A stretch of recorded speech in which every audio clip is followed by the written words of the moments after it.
Well, thank you. As a veteran, an Iraq veteran, a proud Marine, I worry because what is about to happen with these cuts will cause veterans to die. There's just no other denying that. Elon Musk's decisions and Donald Trump's decisions to arbitrarily cut veterans from their jobs is going to increase depression. It's going to increase potentially suicides. We know what's going to happen if you cut VA services, not just the workers, but the services. Because I saw it happen when I first got back from the war.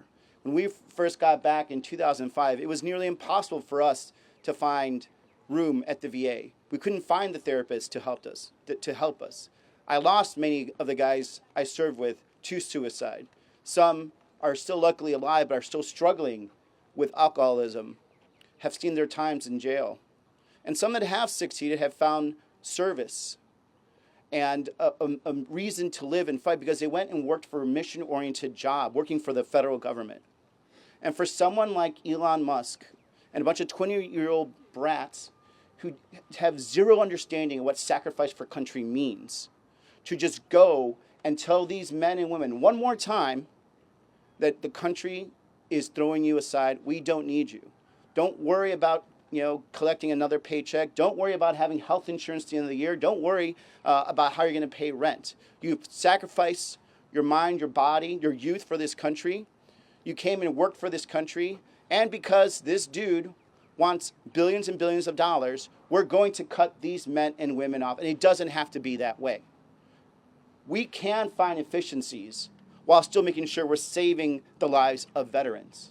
We can find savings while at the same time making sure veterans have fulfilling and rich careers in serving their country.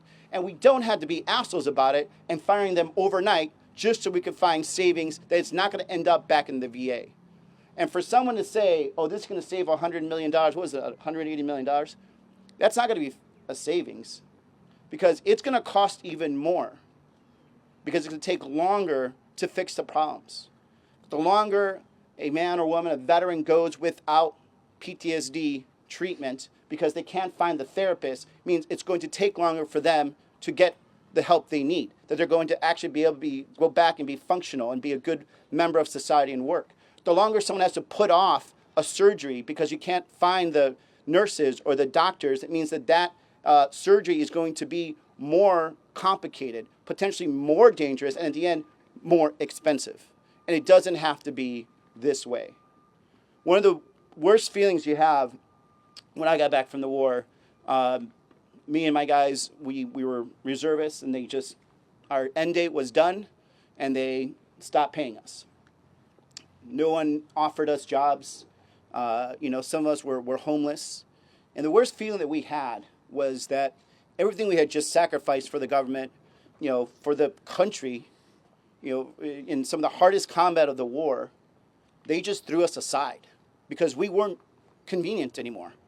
We couldn't fit the bottom line of the DOD. They couldn't find one more month to house us on base. They couldn't give us one more paycheck. It was the worst feeling that you could ever have as a veteran. And we're doing that right now to thousands of veterans, both at the VA, people that are going to the services, and veterans that have been working across this country, dedicating their time away from family and dedicating just their whole soul and life to this country. And we have just said, we don't want you anymore. You are no longer convenient for us. Go away. That's what Donald Trump is doing. That's what Elon Musk is doing. And they're only doing it so they could give their buddies a tax cut. That is shameful, and it's a sin against this country that we're allowing that to happen. Please support this bill. Thank you. Thanks. Thank you. Any